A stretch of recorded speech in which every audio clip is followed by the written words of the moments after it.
दूरी के साथ भारतीय सेना ने चीनी सेना को पीएलए को खदेड़ा है और डिफेंस की तरफ से अभी और क्या अलर्ट मोड देखने को मिल रहा है, ये मैं पवन आपसे समझना चाहूंगी। ये कहा जा रहा है कि पूरी सीमा पर एलएसी के पास भारतीय चौकसी बढ़ा दी गई है, बल्कि जो एयर डिफेंस है वो भी बिल्कुल चौकस हो गया है। क्या और अपडेट आपके पास?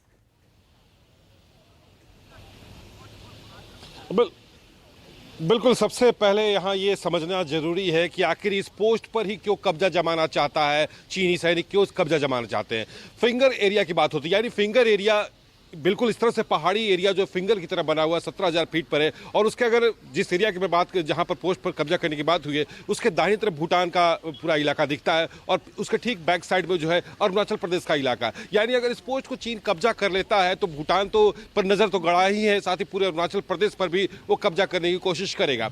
यह भी खबर आ रही है कि बहुत जल्द दलाई लामा जो है, क्योंकि अरुणाचल प्रदेश में तवांग में सबसे पहले हुआ है, बहुत बड़ा बौद्ध मठ है, वो अपना उत्तराधिकारी जो है घोषित करने वाले हैं, जिसके बाद से ही वो पूरा तिलमिलाया हुआ है पूरा चीन, और उसी को देखते हुए इस पोस्ट पर कब्जा करने की भरसक कोशिश कर रहा है। जिसके बाद अब जो है भारतीय वायुसेना वहां पर एक बड़ा वार प्रैक्टिस करने वाली है। साथ ही ऑपरेशन सूर्य किरण नेपाल आर्मी के साथ भारतीय इंडियन आर्मी जो है ऑपरेशन सूर्य किरण का नाम दिया गया है, वो एलएसी पर जाकर के युद्ध अभ्यास करेगी। तो इस पूरे घटनाक्रम में देखा जाए, ये सवाल कुछ देर पहले जो है हम डिफेंस के बहुत बड़े अधिकारी से हमारी बातचीत हुई, उन्होंने नाम न लेने के शर्त पर यह बताया कि ये वजह ही है कि इस पोस्ट को बार बार कब्जा करने की उसकी नीयत रहती है। लेकिन सवाल हमारा ये था कि जब हम 24 घंटा निगरानी करते हैं, 24 घंटा चौकसी हमारी बरतती है और लगातार रडार से हम देखते हैं, तो ये 200 से अधिक सैनिक कैसे 17,000 फीट पर पहुंचे हैं। तो बोले इस पर पूरी इंक्वायरी की जाएगी और किसी को बख्शा नहीं जाएगा। कोई भी अगर दोषी अधिकारी है, प्लाटून कमांडर से लेकर के वहां पर जो ड्यूटी पर तैनात है,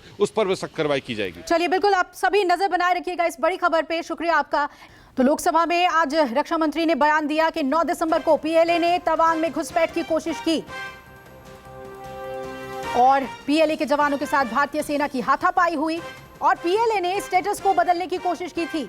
जिस यथास्थिति पर दोनों देश तैयार थे उसे चेंज करने की कोशिश चीन की तरफ से हुई थी, जिसका जवाब भारतीय सेना ने बहादुरी से दिया। और इस घटना के बाद कोई भी भारतीय सैनिक गंभीर रूप से घायल नहीं हुआ है, कोई शहीद नहीं हुआ है। झड़प के बाद दोनों सेनाओं की तरफ से फ्लैग मीटिंग हुई और अब इस मामले को कूटनीतिक स्तर पर भी भारत ने उठाया है।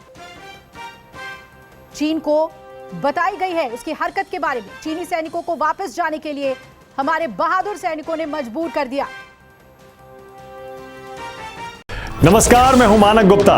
अगर आपको हमारा ये वीडियो पसंद आया हो तो इसे लाइक और शेयर जरूर करें, और हां, हमें सब्सक्राइब और फॉलो करना ना भूलें ताकि आप देश और दुनिया की कोई खबर मिस ना करें। तो जुड़े रहिए हमारे साथ और देखते रहिए न्यूज़ 24।